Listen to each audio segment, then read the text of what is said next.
Hello and a warm welcome back to the Pitch Side podcast channel. I am your host, the HOD, the PSP. Like, share, comment on the YouTube version, subscribe to the YouTube channel, enable notifications to receive all the updates from these match recaps and all the content on the channel, including of course the podcast which you can listen to on Spotify, Google Podcast or any other platform. Follow us on social media at PSP, find me there, Pitch Side Pod on Instagram as well, and of course help us on our way to our first game. And we're coming to you after the game, the big second leg between PSG and Bayern Munich.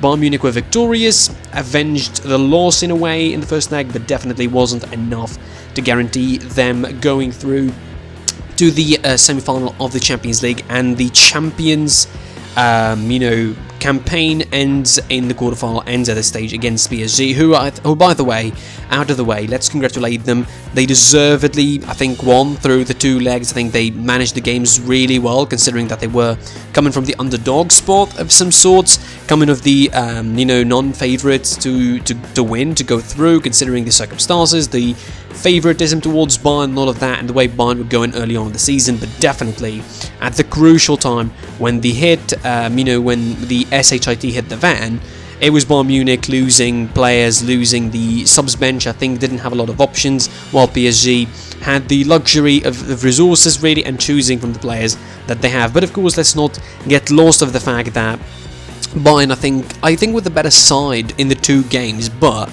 being better side doesn't exactly win you games. Being effective though wins you games, and PSG were effective in the first leg, and they were really this close to bottling though. The start of the game was different, I think, to the first leg. I thought PSG were better in the start, the first 10 to 15 minutes. Then Bayern took control, expectedly I would say, because the fact that he didn't start Verratti again, he didn't start Florenzi, didn't want to risk one of those.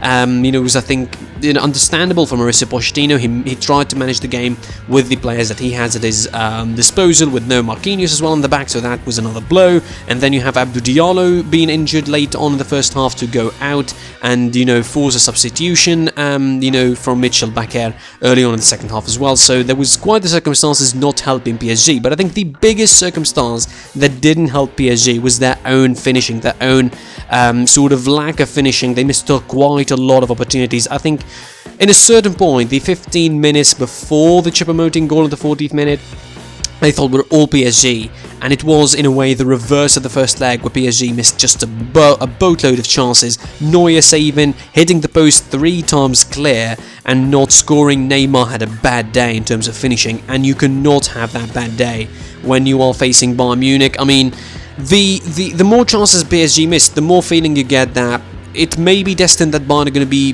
flipping the scenario around and just winning this in France and making it count and making it work.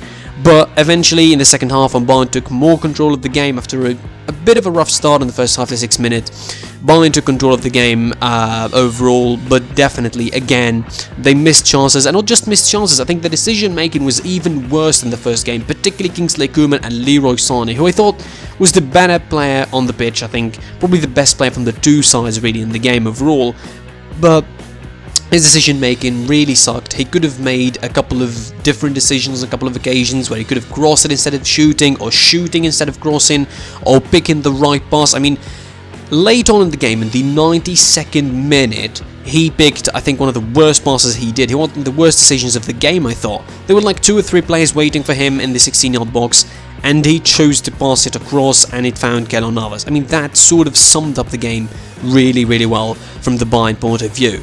PSG, on the other hand, they weren't effective. They could have killed the game outright in the first half, but the finishing, plus Neuer saving, plus the defensive intervention, plus just a bit of outright luck, particularly in that Neymar shot on the crossbar, meant that PSG left the door wide open and left the possibilities wide open to Bayern Munich to make it 2-0 and to go through, but Bayern couldn't do that. And again, it was mostly down to decision making. Also, Bayern couldn't have substitutes to fall upon. Really, Goretzka was on the bench, but he's not exactly he's not exactly 100% fit. Jamal Musiala was introduced. I thought he played well for the amount of minutes he had.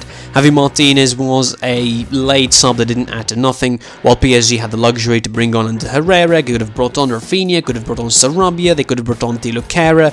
They had Florenzi on the bench, could have brought him as well. They brought on Herrera, and they had the luxury to play fresh players and to bring on fresh players, while Bayern didn't really have that luxury. So overall, it was, I think, deservedly for PSG over the two legs. I predicted that Bayern are going to be winning, but not in the scoreline that makes them qualify. They did that.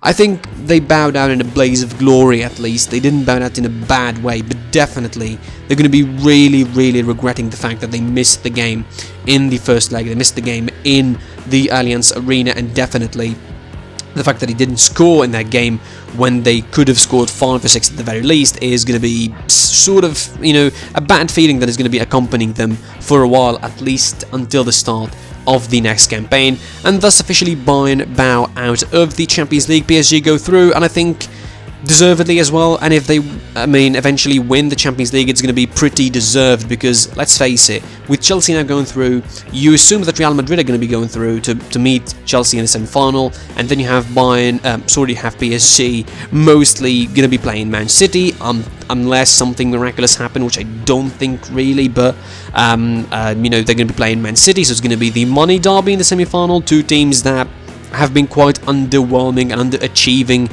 in a way despite all the hype about them. They're going to meet in the semi-final, and we'll see Real Madrid and Chelsea who's going to go through the final, so it will be quite the road for PSG if they make it to the Champions League final, and if they win it eventually, this is going to be, I think, a stamp of approval. In 8 out of the last 9 seasons, whoever defeated Bayern went on to become the champions, so that is quite an omen for PSG, who sort of got rid of their biggest complex, or their biggest sort of black sheep in Bayern Munich after the final of last season, and definitely on the way and on the track to become maybe Champions of Europe for the first time and breaking a curse that was accompanying them for the last decade or so. Maybe it's time with Pochettino to break forward and to break that glass ceiling. That's it from me for this match. I was your boy, the HOD of the PSP. Like, share, comment on this recap, and subscribe to the YouTube channel. Enable notifications to receive all the updates from these match recaps and all the content, including tomorrow's podcast, of course, drop in.